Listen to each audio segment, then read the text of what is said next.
Perfect timing. Well, keep an eye on the front row of the grid. Adaki, amazing in qualifying and pre-season testing. Thompson and Azawa, the revs are up, the lights will come on, and ATC will burst into life for 2022.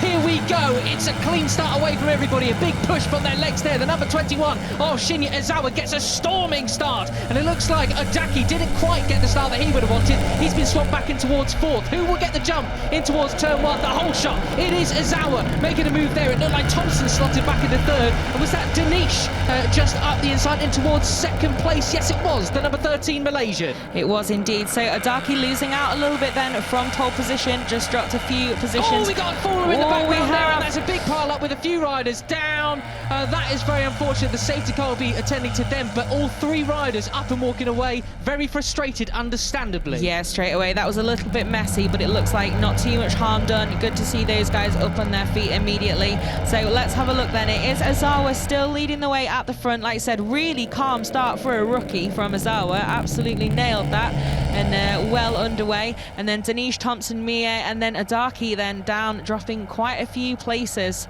off pole position. But he stayed calm so far, stayed out of trouble, and still very much in the mix at the front. We see one of the riders walking away there, so we'll take a look at who actually went down. We'll wait for our timing screens to denote who actually went down in that crash there. I can see the number 3. Oh, dearie me. That's Riswanto who went down. He was actually not too bad in testing, I thought.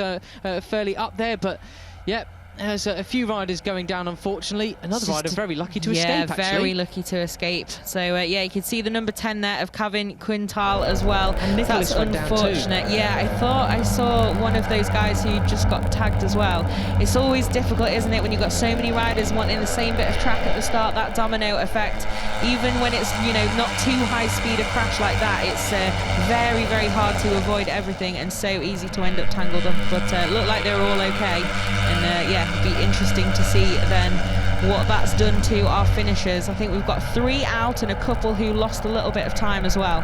Quintal, yeah, went down to, yeah, so confirmation of those 3 riders, but all up and okay. As we come around to finish this first lap, let's take stock of what we've got then. The number 21, Shinya Azawa, got the whole shot, and he leads, well, will be potentially coming over the line in first place, but he's been slipstreamed by Danish alongside him, and then that's also the number 20 of Fuetesa as well. And there we have your pole position rider coming towards turn 1, nearly in first position, but no, Gun Mie shoots through in towards turn 1. Yeah, that would have been a little bit ambitious, I think, for Adaki, and with the pace we've seen from him so far, there is no need to go that hard at this stage in the race. But yeah, it's all very spicy at the front already. Then we've got a breakaway group of looks like about 7 riders and a little bit of a gap.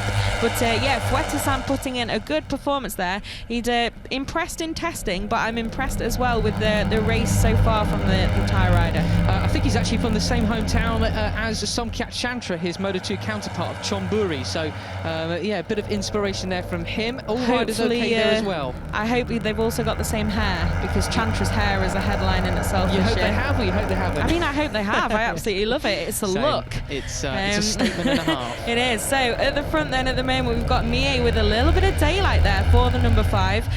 I'm sure with a bit more experience he'll be looking to put the hammer down and escape early on, but I'm not sure if he'll be able to keep that for too long. I tell you what, I did see there a couple of riders going onto the green there. Got to be careful of these track limits. They do get some warnings, and then they will have to take something like a long lap penalty. It's a little bit more inviting this year, the going onto the green than previous, because when the Formula 1 Championship came here, they did actually have to flatten a lot of the curbs and the whoop section, as I like to call them, on the edge of them. So it's a bit more inviting because it's more forgiving, which is unfortunate. Yeah, obviously it's very different when you're going over those curbs, or different curbs in a bike or in a car. So well, I say car like F1 cars are like road cars, but you know what I mean. So yeah, definitely something to bear in mind. But you saw as well confirmation on your screen, just in case anyone didn't see the graphic, all those riders in that crash at the start are okay, but it looks like we have another crasher then now. I'm not sure that's correct. I think it's number 17 who's actually gone down there. Yeah, it is Emil Isdahar. Yeah, so hopefully he is all okay as well. Says rider okay on our timing. It does indeed, that's true. So hopefully then he's all fine. Must be a bit of a heartbreaker first race of the season, because this is quite early on as well, the frustration at not being able to get those laps in. But it looks like we've got a freight train again, and Gunmier has been caught by the chasing pack. Yeah, he really put some ground into them over the course of that lap and the more flowing sections, but unfortunately just not enough room to not be caught down the slipstream towards turn 1. Who will be looking at there? Pratama, so one of the faster rookies from testing. I think you were saying he did a wild card in Mandalika last year, but this is his first trip to Qatar. It is his first trip to Qatar, yes, which cannot be underestimated either. Yeah, it's very impressive performances at the front at the moment, and I'm sure, yeah, the likes of Mia and Thompson will be wanting to definitely stamp a little bit of authority back on this pack near the front, because they are two of the most successful and experienced in this field, along with the likes of Danish, of course. But yeah, so far then, it's a very interesting race. I thought we might see that breakaway from the number 5, but no, they've managed to keep him in check. It's now a darkie on his tail as well, which is obviously a good recovery then from the pole sitter after losing those few positions. We've got a bit of a freight train once again. I'm not really sure how to call it yet. It's still very early days, but it's an interesting race. Well, talking to a few people, it did look like a Daki would actually just clear off out front, given he was able to put in those lap times we saw in pre-practice and qualifying all on his own. But racing such a different dynamic, all that pressure mounts on top of you. Arguably, you can put it aside in free practice and qualifying, but he's dealing with the pressure rather well right now as he takes the lead for the first time in the race since he was actually on pole position. Yeah, I think it's interesting as well, I think, with the riders like this, when they've shown such a pace advantage on those longer runs and running by himself as well. It's quite a big hurdle if you do lose out so much from pole position in the first ever race. You've been the fastest rider in the field, you've been the one to watch, and then you've got to deal with that pressure of suddenly having to fight your way back through and show like, no, I am the fastest here. And I think it's really mentally quite good that we've seen Adaki so calmly pick his way back to the lead as well. I think that's probably more dangerous for the field than if he'd just got the perfect pole shot and then started to put in some gaps at the front. Yeah, quite. It gives the other riders a bit more confidence as well that they can actually live with him in the race there. As we see, Fuetisan is actually on the move as well, in towards second place. He qualified 8th place on the grid and didn't really feature towards... I wouldn't have picked him as a rider that I expected to be at the front, but there he is, holding very, very firm and good on the tyre iron. Yeah, he did pretty well in testing. He was in the top 5 or 6, I think, off the top of my head. But yeah, in qualifying, not quite that same speed again. So it was good to see he's back up there in the race. And Ezawa then we just saw getting shuffled to the back of this front pack a little bit. Number 21 doing his best to just stay out of trouble and slot back in. So far so good though. It's good clean racing. We had a few little moments of, you know, gritting your teeth slightly, but no dramas at all. I think everyone's just sizing each other up a little bit at the moment. And going way beyond track limits there. That was the number 7 of Pratama. Quite optimistic there with the track limits, yeah. We do have number 2 of Ray Wakamatsu coming up in towards second place then. We got a crash down at the background there. That's number 11 who's gone down with his Laun Plio, who's gone down with, was that number 7 I saw? Is that Pratama? I think it might have been Pratama, yeah. It is. So that's bad luck then for the Indonesian rider who'd had some really good speed. So yeah, not exactly sure what happened there. We'll see if we do get a replay. But yeah, it looks like both of those guys are okay though. Remonstrating a little bit usually says there's no injuries, just a bit of anger and injured pride maybe. Yeah, I saw some of the highlights from last year and there was literally someone hopping mad with somebody else who took them out during race 1, I think it was. As we see, it could have actually been Wakamatsu, because Wakamatsu had it coming together with other riders I think last year. Wakamatsu, the number 2 in there, one of the 6 full-time returning riders that we have. Got to be a big year for those returning riders. You don't, whilst there's no pressure, you like to think there's not much pressure in the Asia Talent Cup. If you're a returning rider, you don't really want to be beaten by rookies. No, of course not. And if there is like that one rookie who's, you know, an extra special talent who arrives and is on your level and you have to push yourself to compete with them, that's good for you. But if you get swallowed a little bit by quite a few newcomers, then those guys, yeah, they'll be wanting to stamp some more authority on and make sure they can make that step back towards the front.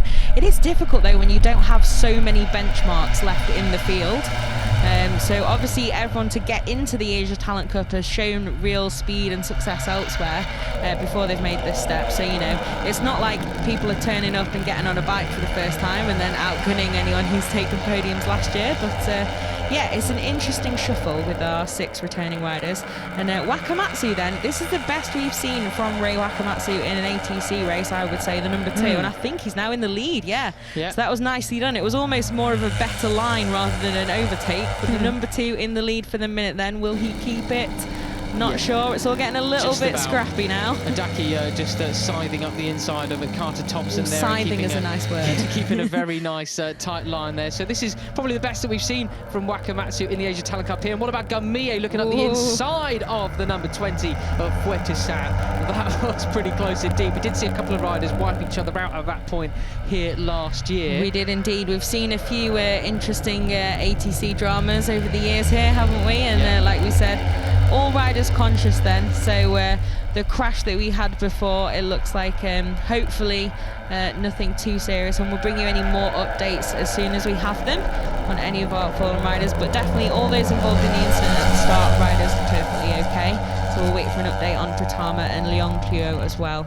Well, we do have a Thai rider out front now in the form of the number 20 of Fuetesan, and it's a Thai rider who actually has the all-time lap record here at Qatar. I was going to do that segue. 2 minutes, 10 seconds, 0.607, so we're some way off that, but that lap record actually belongs to the familiar name of Nakarin Aturat Puvapat from years gone by as well. So good to see Thai riders up there in the Asia Talent Cup once again. It's been a little while since we've seen anything so consistent from Thai riders, I would say. Yeah, obviously Chantra now in Moto 2, making that move quite quickly into the intermediate class as well.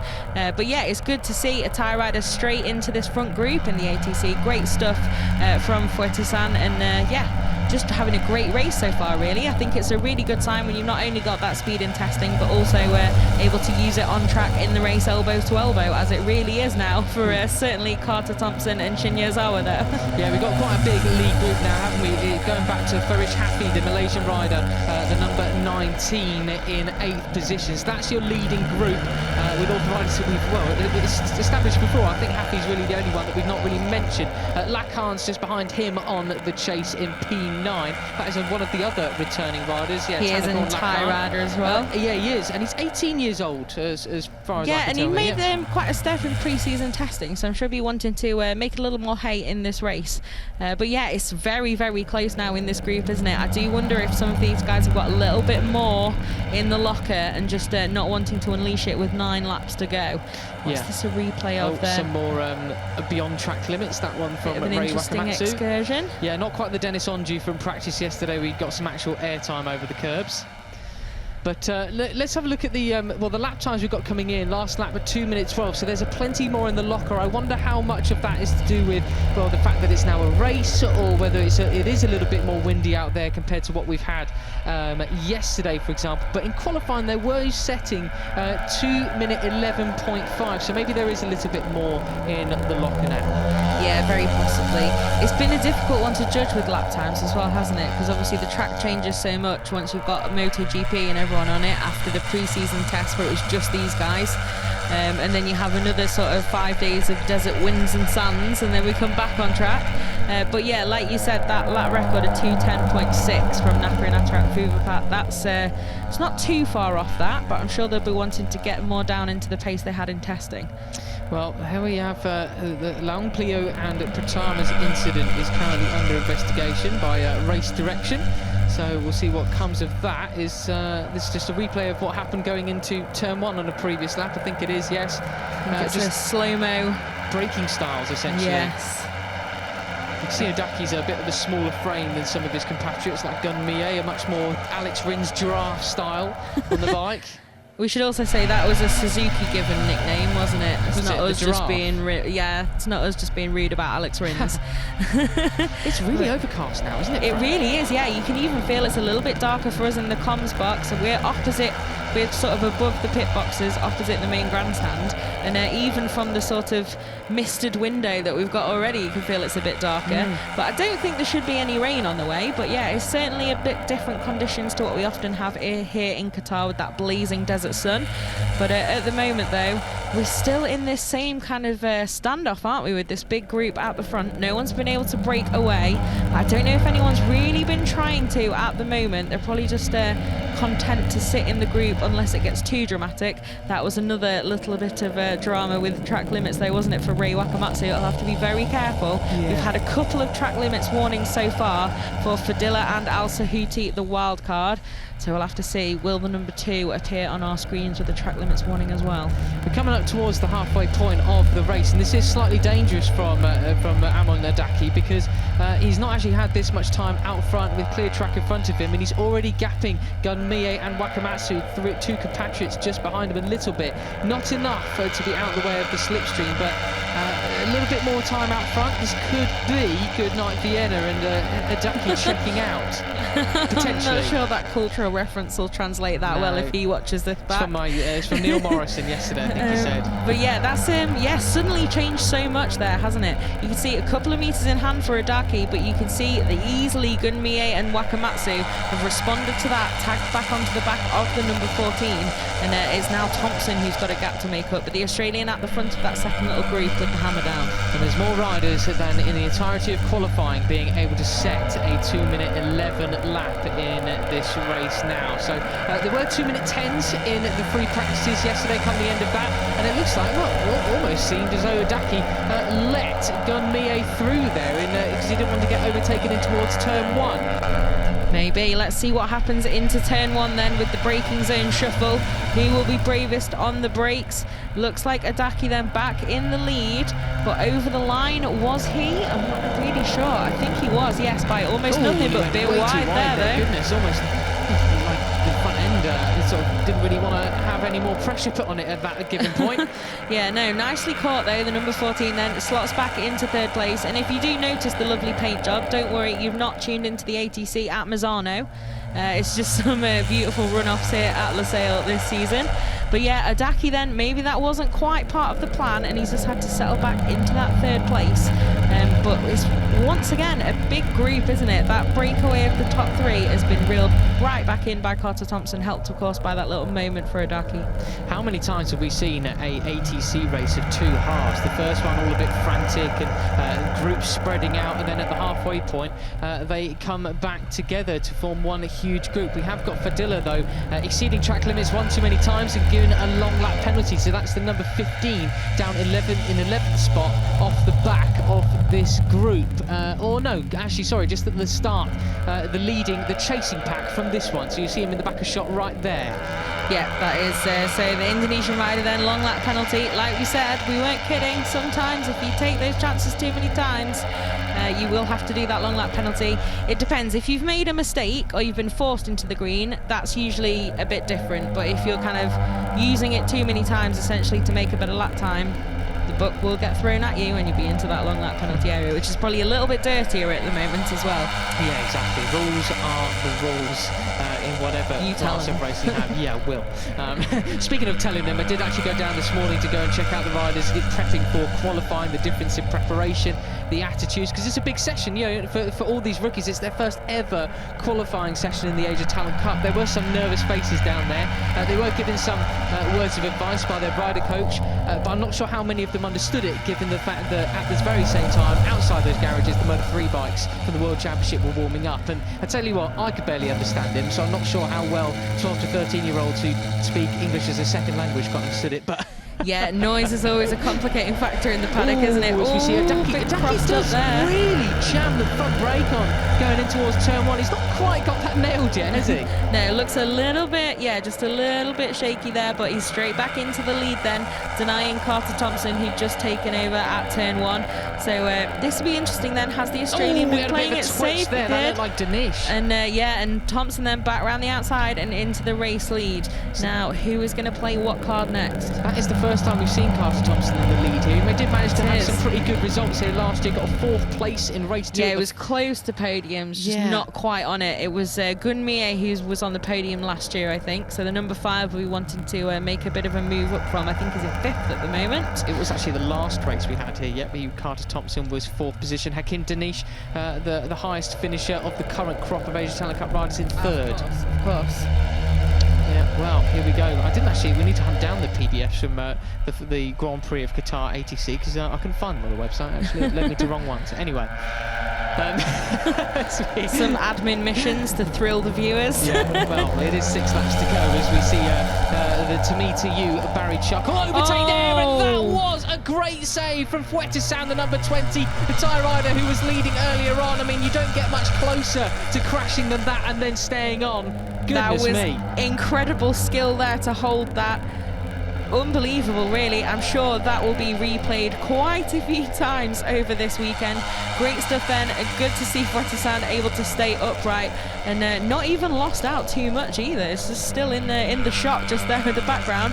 So I'm sure heart rates will be pretty high then for the Thai rider. Just be trying to tag back onto the group. And to add insult to injury, he's been given a track limits warning as well. So I don't think that one is particularly helped. Not that he went out of track limits there, but here we go then. So it'll be 5 laps to go when the riders come across the line this time around. Adaki just uses the slipstream to overtake Thompson to retake first position as we head into sort of the final third of this first Asia Talent Cup race of 2022. Who will get the braking zone in towards turn 1. Gunmie looking up the inside of Adaki, but he seems to have got that nailed this time around. He has indeed. So yeah, nicely done then that time for the number 14, and Gunmie forced to settle back into second place.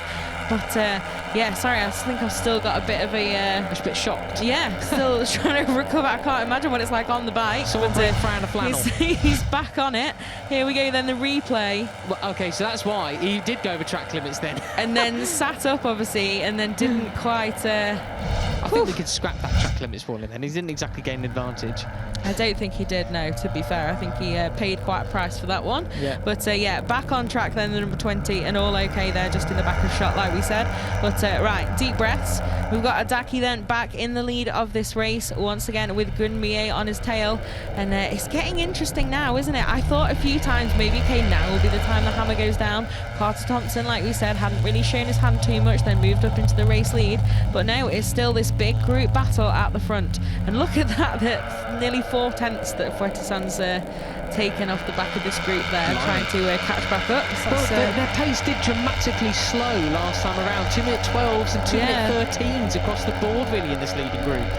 Yes, certainly not getting faster, is it, at the moment? You know what that was, don't you? That was probably faff.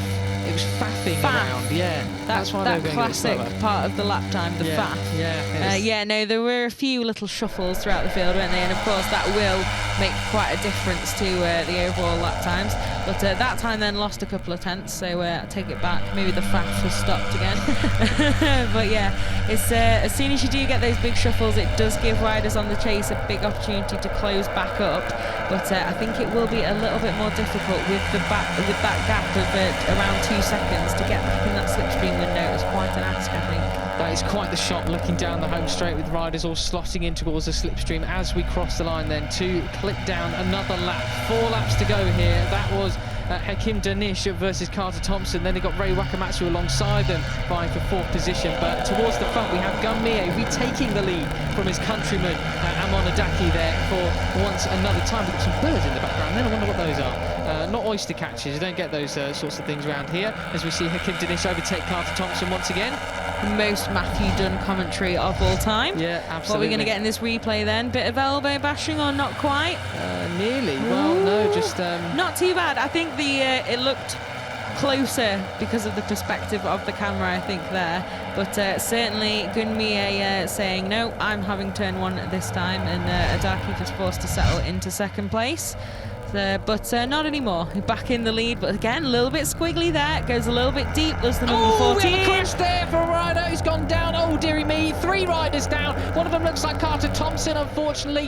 One rider up and already trying to get his motorcycle, so I'm not sure who else went down there, but I think we've unfortunately lost the Aussie Carter Thompson, that unmistakable orange helmet, out of the running then. But we still have these main 4 riders out front. It's Izawa, Danish, Mie and Adaki. It is, so I think it must be Wakamatsu then, yeah. So we've got Wakamatsu down up and okay-ish, we think. And then I think it's Thanakon, Lakan and Carter Thompson, the others who've gone there. Yeah, so you can see those on the chase have just gone past the scene of that crash now then. So hopefully those riders will be all right. Look like bit of an impact for a couple of guys there. So we'll bring you an update as soon as we have one. Yeah, absolutely. So, well, we turn our attention back towards this fight for the lead, and it really is intensifying now. So lap times are back to the halfway through the 2:11s. Who's that walking away upset with himself? I think that's Wakamatsu. Unless Lacan also has the yellow helmet. So like we said, you saw the orange helmet, which is Carter Thompson. So yeah, we've got 2, 6 and 9. So we've got the correct 3 guys who've unfortunately crashed out in that incident. So hopefully we'll get an update on them soon then. As you can see from Danish and also Azawa, these riders do often wear the same helmet designs as well. Exactly, so I don't want to definitely call it, because I can't off the top of my head remember the colour of Thanakorn Lacan's helmet. Or see the exact little detail of the differentiating flags on the same helmet as well. Exactly. So yeah, but at the front then, it looks like we've got all riders conscious. Okay, so that's most definitely the main thing when you have an incident like that. So there's Carter Thompson then for sure walking away, the Australian, and I think then we've seen all 3 on their feet after that crash. Yeah. So just need to check up any fractures or bruises or anything like that, but all riders then on their feet and walking away from that one. And now we've got a 5-way rather fight at the front, I think, for this race win. Well, tell you what, it's a turn up for the books for Al Sahuti, isn't it, who had that track limits warning earlier on, the Qatari wildcard rider in 5th position. This would be a sensational result for the local rider. He would absolutely love it, so would the local fans and the authorities. Yeah, absolutely. Everyone loves a bit of home glory, don't they? So yeah, it'd be great stuff for Hamad Al Sahuti, that number 23 there in 5th place. So let's see what happens then. He's not too far off these guys either, and homing in fast. So let's see if the likes of Adaki are going to pull the pin now, because with 3 laps to go, now is the time to make that gap. You only need to cross the line once on the final lap in front to win the race. So maybe it is a master plan from the number 14. You can see a bit of daylight there back to Mie. But yeah, let's see then. Sahuti right up in the fight. Yeah, he also rides in the European Talent Cup, I'm informed as well. So in the Leopard racing team. So he's well acquainted with some very professional racing structures, and also some equally fierce racing over in Europe as well as here in the ATC. Yeah, absolutely, and it is fierce, isn't it? It's fierce everywhere. The level of competition super high. So impressive stuff. But I don't know then, there's not been too many moves at the moment, has there? Number 23 though, the Qatari rider we were just mentioning, still in there, but these guys now very close in that fight for second, and Adaki still with a little bit of daylight.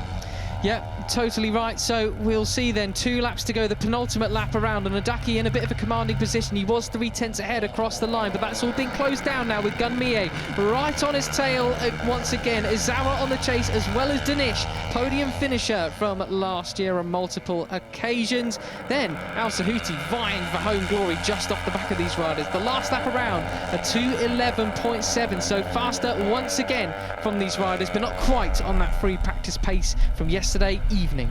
Yeah, so Adaki really lost out on the front straight, didn't he? Just lost that gap completely to the slipstream. But the number 14 nevertheless remains in the race lead, and we've got the rest of this lap and then 1 more to go. So it's very close now to deciding who's going to be atop and completing this first podium of the season. Who do you want to call it? I really don't know. Adaki, of these 4. Adaki. You think Adaki for the win? Consistently been the most comfortable at the front, call. But you might see something brash from Gunmie. Yeah, let's see then. So, okay, so we've got a ticker then. Carter Thompson taken to the medical centre for a checkup. We definitely saw the Australian on his feet and walking off, so hopefully that will also give him the all clear. Let's see what comes of that. But back at the front then, I don't know. It's hard to call, isn't it? We've got 2 rookies and 2 experienced runners in this quartet fighting for the podium, and probably 1 person with a broken heart, since there are 3 spots on that podium. Well, one thing's for sure, Fran, I think the state of Japanese motorcycle racing is in very good hands, because these are, well, 1 and 2 new rookies to Asia Talent Cup this year already at the front, and Gunmie really sort of coming into his own in his 2nd season in ATC as well. This is extremely impressive for from the Japanese. Yeah, it really is, and yeah, sets the bar pretty high for those other guys coming into this cup as well, doesn't it?